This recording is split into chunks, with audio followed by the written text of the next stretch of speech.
Appropriate domains. This video's guest of honor will be a Wendigo beast.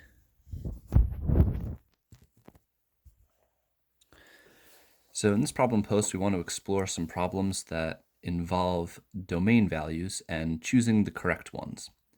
So we have a couple word problems to start out. Number one says a construction company uses the function f of p, where p is the number of people working on a project, to model, with an L on the end, model the amount of money it spends to complete a project. A reasonable domain for this function would be, well, here we are looking for the domain, and the domain of a function are usually defined to be the x values, or the input. The input of a function is what's going to be here in the parentheses. So this is input. So P. P is representing the number of people.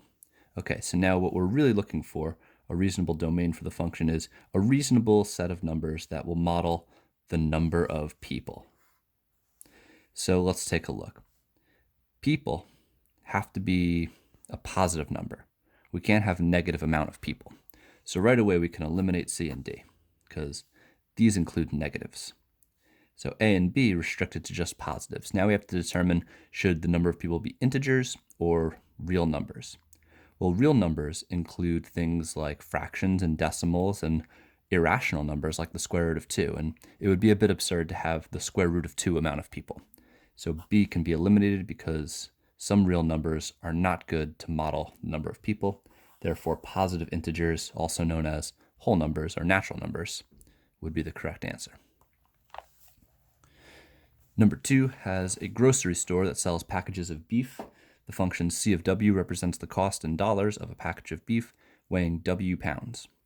The most appropriate domain for the function would be one of the following. So again, we're looking for domain. Domain is input. So W, here's our input.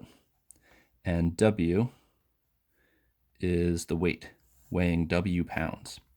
So if we go to the grocery store and get a certain amount of beef, maybe you go up to the counter, and maybe if you've ever gotten cold cuts, you'd say, let me get like 1.5 pounds of turkey, or 1.5 pounds of roast beef.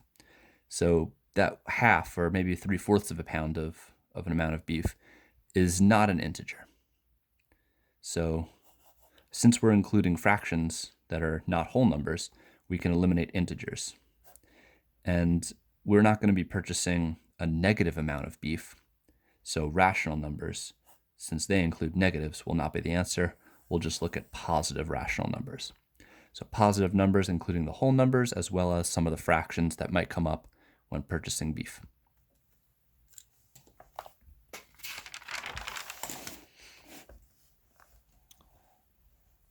The last piece of determining the appropriate domain comes when we are looking at piecewise functions. So here we have a piecewise function because we have multiple expressions representing how to calculate the output depending on the type of input we're using. So this equation, this piecewise function, is defining the weekly earnings of an employee at Hamburger Shack. Part A wants us to determine the difference in salary for an employee who works 52 hours versus an employee who works for 38 hours. So here's our inputs. We have 52 hours, so x equals 52. And here we have 38 hours, x equals 38. We want to find the difference of these outputs. So what we're going to do is find the output when the input is 52, get a number, and then subtract the output that results when our input is 38. We have to use our piecewise function appropriately. So 52 is larger than 40. So to evaluate 52, we're going to have to use this bottom expression here. So I'll find W of 52 using the bottom expression. 15 times, we have an x, I'll use 52 in x's place, minus 40 plus 400. And once we have our input value substituted in, we can go right to the calculator, type everything in exactly as we see it, and get an answer. So we got 15 times the quantity 52 minus 40, and we'll add 400 to that. And we get 580. So 580. Okay, now we can evaluate W of 38. And since 38 is in between 0 and 40, we're going to use this top expression, 10x. So we'll have 10 times 38, which is 380.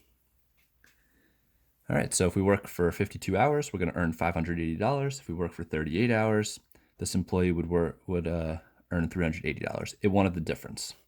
Difference means subtraction.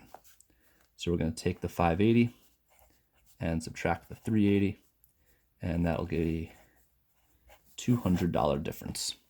So you'd make an extra $200 if you worked the extra 14 hours.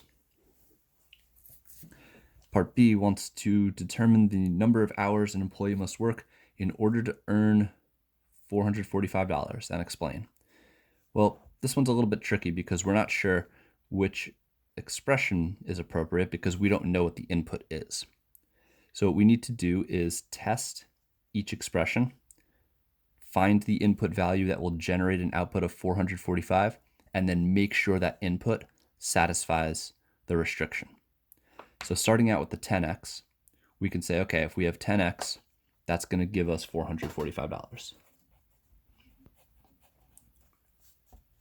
From here, we can divide by 10, and x would have to be 44.5. Now, if we worked 44 and a half hours with this top expression, that would give us our amount of money, but 44.5 does not satisfy the inequality. So there's no way we could work 44.5 hours and earn 10x dollars. So we're going to reject this answer because it doesn't match the inequality restriction. So let's try the other expression. We have 15 times x minus 40 plus 400, and let's set that equal to 445. So here we can subtract 400s, and also I can distribute the 15 into that parentheses, so 15x minus 600 equals 45.